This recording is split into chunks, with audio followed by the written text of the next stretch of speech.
Située sur la partie supérieure du campanile de l'hôtel de ville, la sirène d'alerte et d'information aux populations est en train d'être remplacée.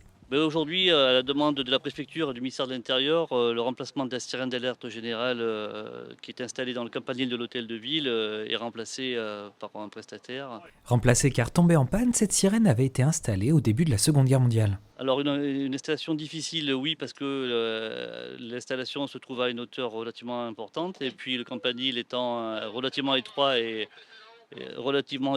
avec une structure un peu particulière. Donc c'est pour ça qu'il a fallu une grue relativement importante, une grue de 80 tonnes pour pouvoir avoir assez de portée pour venir chercher la sirène. Après près de 80 ans de service, une nouvelle vie pour la sirène. Apparemment une sirène relativement, enfin peut-être une des dernières sur la France, donc aussi ancienne que celle-là. Et le musée de la Résistance a souhaité la conserver. Donc pour l'instant, elle va être stockée sur l'esplanade de Kennedy. Et dans un second temps, on verra avec la direction du musée de la Résistance où on pourra mettre en place cette sirène qui sera en exposition. Direction le clocher pour la nouvelle sirène. Mais au fait, en 2022, une sirène, ça sert à quoi? Elle sert à alerter la population. Au départ, cette sirène appartenait au réseau national d'alerte, le réseau qui avertissait d'attaques aériennes en fait, c'était la défense antiaérienne. Et puis on a quand même depuis de nombreuses années, on est sorti du contexte de guerre, même avec la guerre froide.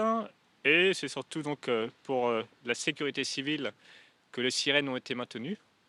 Et elles ont été recentrées sur des événements de sécurité civile. Et là, en l'occurrence, c'est un événement, un type d'événement qui est la rupture de barrage. On a des barrages en amont, il n'y en a pas tant que ça, mais il y a des gros barrages en amont qui, en cas de rupture, effectivement, nécessiteraient une alerte des populations. Donc cette sirène, elle n'est pas très loin de la Vienne. Elle servirait à alerter la population déjà de rester chez soi au départ et pour écouter des consignes qui seraient en l'occurrence sur ce type de risque d'évacuer les zones proches de la Vienne. En cas de menace sur la population, la sirène se déclenche sur 3 cycles de 1 minute et 41 secondes avant d'émettre un signal continu de 30 secondes. Pour assurer leur bon fonctionnement, les sirènes se mettent aussi en marche le temps d'un seul cycle, seulement à midi, chaque premier mercredi du mois, le temps d'un exercice. Et on teste bien sûr les quelques sirènes, puisqu'il n'y en a plus beaucoup, elles sont sur le linéaire de la Vienne, en lien avec ce risque de rupture de barrage.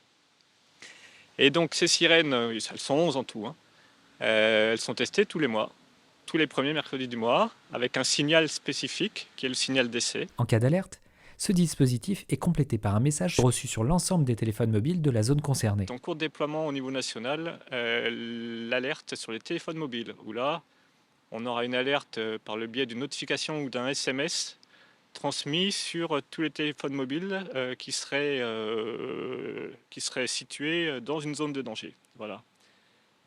Donc ça, c'est vraiment l'alerte complémentaire avec en plus un message d'information qui peut être donné. Ça pourra se faire sur tout le territoire du département, à l'opposé de nos sirènes qui elles, restent limitées sur des zones très précises.